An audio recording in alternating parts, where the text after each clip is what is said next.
বাংলাদেশ দলের ক্ষেত্রে আসলে এই এই টুর্নামেন্টটা ছিল আসলে বড় কিছু একটা দেখানোর জন্য, কারণ আমরা গেলবার রানার্স আপ হয়েছে এবং বাংলাদেশ এই টিম নিয়ে আমরা সেখানটা গিয়েছি, যার মধ্যে অনেকগুলো প্লেয়ারেরই আসলে আন্তর্জাতিক টি-20 খেলার অভিজ্ঞতা রয়েছে। সেক্ষেত্রে এমন পারফরমেন্স আসলে আমরা এশিয়া কাপের জন্য যেমনটা দেখতে চাচ্ছিলাম, যেমনটা খুঁজছিলাম, যেসব জায়গায় আমাদের কোয়ারি ছিল, এই টুর্নামেন্ট কি সেসব কোয়ারি আমাদের সিলেক্টরদের, আমাদের টিম ম্যানেজমেন্টের মেটাতে পেরেছে কিনা? দেখুন পার্থ, এই টুর্নামেন্ট যেটা আছে এটা অ্যাকচুয়ালি আনঅফিসিয়াল একটা টুর্নামেন্ট, মানে এখানে আপনি যে রানটা করছেন সেটা আপনার ক্যারিয়ারে যোগ হবে না।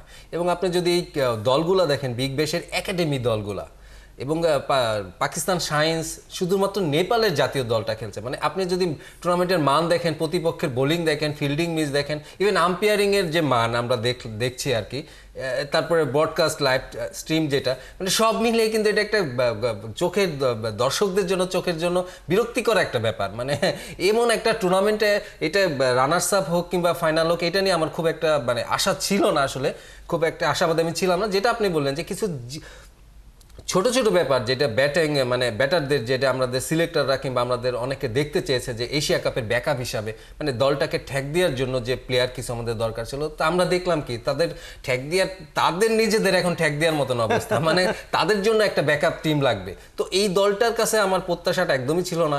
এবং আপনি যেটা যত যাই বলেন, আপনি আফিফের কথা বলেন, আফিফ গত বছর এই টুর্নামেন্টে খেলেছে, তার রান মনে হয় 70 ছিল, মানে তিনি ভালো করেননি, তারপরে এই টুর্নামেন্টে তিনি আসেন। মানে সেই আমাদের সিলেক্টর এমন একটা দল গড়ে দেন, সেই গত বছরের যে দলটা থাকে সেটাই কপি পেস্ট করে দুই একটা নাম হয়তো চেঞ্জ করে দেয়। আমার মনে হয় না তারা খুব একটা মাথা খাটিয়ে এই টিমগুলো করেন।